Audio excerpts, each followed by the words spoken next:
صحابہ کرام رضی اللہ تعالیٰ عنہم اجمعین اکثر احادیث میں صحابہ سوال کرتے تھے کہ یا رسول اللہ صلی اللہ علیہ وسلم کہ کون سے اعمال ہیں جو اللہ تعالیٰ کو سب سے زیادہ پسند ہیں تاکہ ہم وہ کریں. ایون رسول اللہ صلی اللہ علیہ وسلم بھی جب بولتے تھے کہ آپ کو میں بتاؤں کہ کائنات کے سب سے افضل انسان کون ہے, اللہ کی نظر میں سب سے بہترین انسان کون ہے, صحابہ اپنے ٹوز پہ کھڑے ہو جاتے ہیں, جی یا رسول اللہ ہمیں بتائیں. Why? Because they never wanted to get to medium levels of Jannah or low levels of Jannah. They always aimed high. They always wanted the best. They always wanted to be in the company of Rasulullah sallallahu alaihi wasallam, and they always wanted Al-Firdaus al-A'la.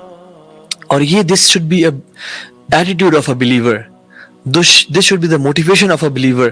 کہ I should not settle at any place other than Al-Firdaus al-A'la. کیونکہ ساری زندگی گزارنی ہے, ہمیشہ کی life رہنی ہے. Why we should settle at anything less than Firdaus, جس کا جو چھت ہے وہ رب کا عرش ہے. اللہ اکبر. سو مومن کی تڑپ کیا ہوتی ہے کہ میں زیادہ سے زیادہ کماؤں, کثرت سے میں ان چیزوں کے بارے میں جانوں جو اللہ تعالیٰ کو پسند ہیں, بہترین ہیں. اسی لیے آپ صحابہ کو دیکھتے ہیں کہ وہ کثرت سے سوال کرتے تھے, سب سے اچھے اعمال, سب سے اچھے ایکشنز, سب سے اچھی عبادات, سب سے اچھے نام, سب سے اچھا کھانا, سب سے اچھا یہ وہ, ہر چیز کی یا رسول اللہ ہمیں بتا دیں تاکہ ہم اپنی رب کی رضا کو پا سکیں. اور ہم لوگ بس اتنا بتا دیں کہ جہنم سے بچ جائیں, جنت میں داخل ہو جائیں, بس اتنا بیسک بتا دیں کہ ہم لوگ جو ہے وہ پار ہو جائیں. یہ اللہ پاک غفور رحیم ہے. یہ جو ڈیفیٹسٹ ایٹیٹیوڈ ہے نا کہ اپنے گناہ بھی کرتے رہنے, نیکیاں کرنے نہیں, اور اس چیز میں لگے رہنا کہ اللہ پاک غفور رحیم ہے اور گناہ پہ گناہ کرتے جانا, یعنی اللہ تعالیٰ کے غفور الرحیم ہونے کو اس کی کمزوری اور ویکنس سمجھنا, یہ بڑا غلط ایٹیٹیوڈ ہے. سو ہم آج انشاءاللہ تعالیٰ بات کریں گے کہ سبحان اللہ کون سے اعمال ہیں جو ہمیں کرنے چاہیے اور ایک مسلمان کا مائنڈ سیٹ کیا ہونا چاہیے. رسول اللہ صلی اللہ علیہ وسلم نے فرمایا, ایک حدیث ہے اس میں آتا ہے کہ سددوا وقاربوا واعلموا ان لن يدخلوا يعني ان لن يدخل احدكم عمله الجنة وان من احب الاعمال لله تعالى ادومها وان قل. آپ سے فرمایا کہ سددوا وقاربوا, do good deeds properly and sincerely and moderately, and know that your deeds will not make you enter paradise. جان لو تمہارے اعمال تمہیں جنت میں داخل کرنے کا باعث نہیں بنیں گے. اور جان لو کہ the most beloved deeds to Allah subhanahu wa ta'ala are the ones which are regular and consistent even if they are little. یعنی اس حدیث کا کرکس ہے کہ نیک اعمال کرو, سنسیئرلی کرو, ماڈریٹلی کرو, اور جان لو کہ تمہارے اعمال کی وجہ سے تم جنت میں نہیں جاؤ گے. جس چیز کی وجہ سے تم جنت میں جاؤ گے وہ اللہ کی رحمت اور اس کی عنایت ہوگی. تو تم کیا کرو, وہ اعمال پکڑو اور اپنی لائف میں ان اعمال کو لازم کر لو جو تم ہمیشہ کرتے رہو اور ان کو چھوڑو مت. یعنی احب الاعمال للہ تعالی ادومها وان قل. اللہ تعالیٰ کو سب سے بہترین اعمال وہ پسند ہیں جو بے شک تھوڑی ہوں لیکن ہمیشہ کیے جائیں. تو ہم جو بہترین ڈیڈز کی آج بات کریں گے, کوشش کریں بے شک سب نہ کریں اور لیزی بھی نہ ہو جائیں. یعنی ہم بیچ کے لوگ ہیں, ناٹ اوور موٹیویٹڈ کہ جس میں 10 دن تو کیے پھر چھوڑ دیے, اور نہ ہی اپنے آپ کو اتنا حقیر سمجھ لیا کہ میں تو کچھ بھی نہیں کر سکتا سوائے 2-4 اعمال کے. بیچ میں رہیں, جتنا کر سکتے ہیں اپنے آپ کو جانیں اور پہچاننے اور اتنا کرنے کی کوشش کریں اور ان کو کنسسٹنٹلی کرنے کی کوشش کریں. کیوں؟ کیونکہ رسول اللہ صلی اللہ علیہ وسلم کی عبادات کے بارے میں ام المومنین عائشہ رضی اللہ تعالیٰ عنہ ان سے پوچھا گیا اور کہا گیا کہ ام المومنین, how were the deeds of the Prophet صلی اللہ علیہ وسلم, ان کے اعمال کیسے تھے؟ Did he used to do extra deeds and worship on special days?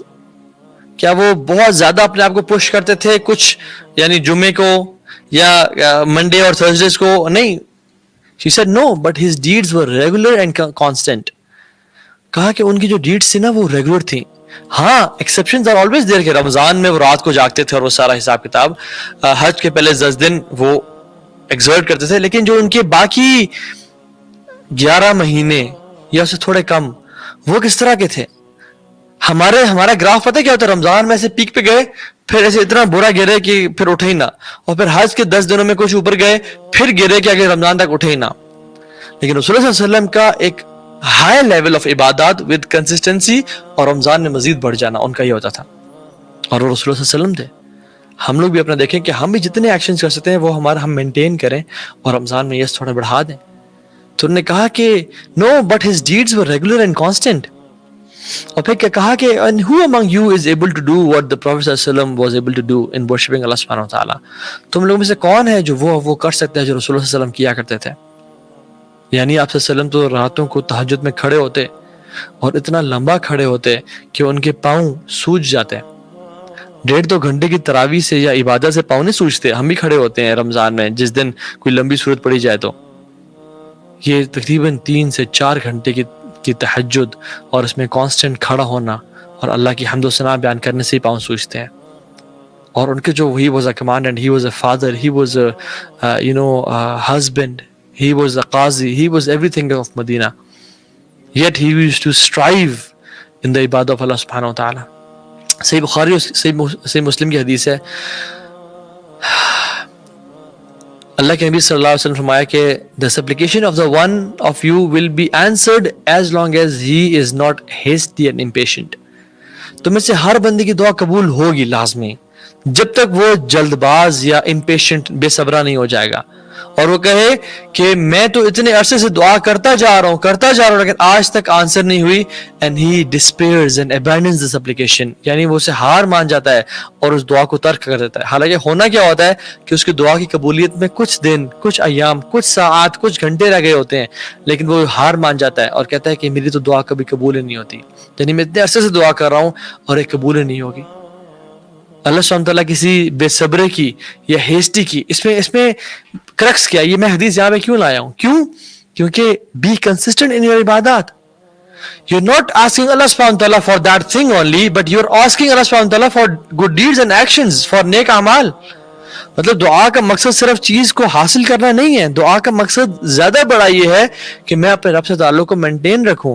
اور صلی اللہ علیہ وسلم کہتے ہیں کہ ہمیں پسند ہے کہ ہماری دعا قبول نہ ہو تاکہ ہمارا رب سے کنیکشن مینٹین رہے اور ہم مانگتے رہیں. کیوں؟ کیونکہ جب ہماری دعا جلدی قبول ہو گئی ہم نے دعا مانگنا ہی چھوڑ دی اور ہمارا تعلق اللہ سے ٹوٹ گیا. سبحان اللہ. ان کی سوچ کیسے تھی. الحسن بن علی بن ابی طالب رضی اللہ تعالیٰ عنہ وہ کہتے ہیں کہ جب بھی تم میں سے کسی کو دیکھتا ہے, when Shaitan looks at you and sees you persistent in your obedience to Allah subhanahu wa ta'ala, he will do his utmost to deceive you.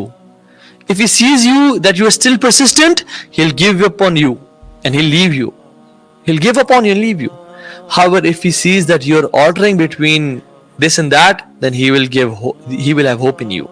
اللہ اکبر, کتنی ڈیپ بات کی. کہا کہ جب شیطان تمہیں سے کسی کو دیکھتا ہے کہ وہ کنسسٹنٹ ہے, پرسسٹنٹ ہے, تو وہ تم پہ ٹرائی کرتا ہے کہ تمہیں ڈیسیو کرے, پھسلائے اور تمہیں لیزی لیتھارجک کر دے. اور جب وہ دیکھتا ہے کہ نہیں یہ بندہ یا بندی ابھی تک پرسسٹنٹ ہے اور اس کو نہیں چھوڑا, تو تم سے ہوپ ہار جاتا ہے. وہ کہتا ہے کہ یار یہ بندہ میرے کام کا نہیں ہے, اس کو میں نہیں ہرا سکتا. لیکن جس شخص کو وہ دیکھتا ہے کہ وہ آلٹر کر رہا ہے, کبھی 5 نمازیں باجماعت, کبھی 4 باجماعت اور ایک گھر میں پڑھ لی, کبھی 12 رکعتیں پڑھی, کبھی چھوڑ دیں, کبھی نماز کے بعد اذکار کیے, کبھی چھوڑ دیے, کبھی گناہوں سے بچا اور کبھی کر لیے, then he has hope in you کہ تم اس کی ایک پرے بن سکتے ہو. یعنی he has got hopes in you کہ وہ تمہیں پگھلا سکتا ہے اور تمہیں پھسلا سکتا ہے راستے سے. تمہیں کرنا کیا ہے؟ ہم آج جو اعمال اور ایکشن سنیں گے, کوشش ہم نے یہ کرنی ہے کہ ہم ان کو کنسسٹنسی کے ساتھ ساری زندگی کرتے رہیں انشاءاللہ. ٹھیک ہے.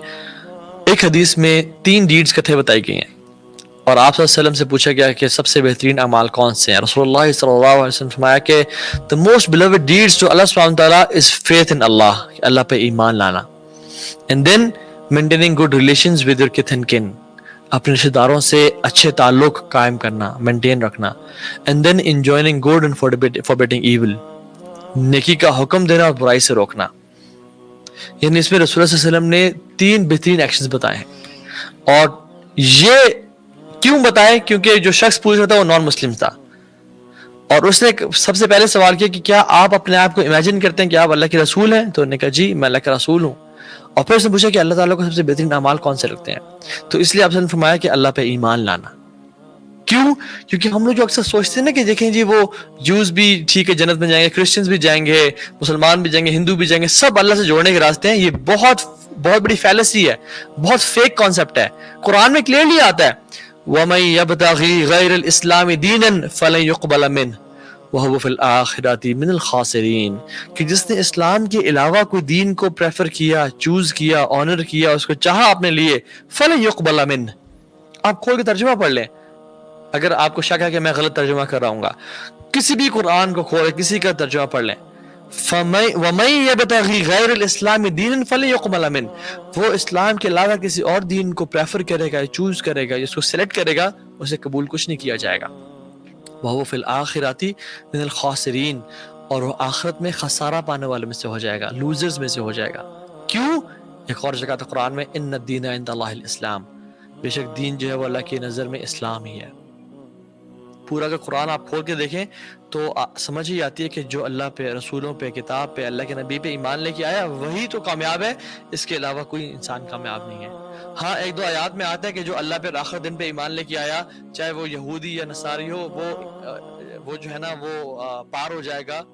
لیکن اس کی جو تشریح ہے وہ قرآن نے اپنے اندر بار بار کی کہ اللہ پہ ایمان لینے کا مطلب کیا ہے کہ جو اللہ نے اپنا رسول بھیجا اس پہ بھی ایمان لے کے آنا، یہ اللہ پہ ایمان لانے کا مطلب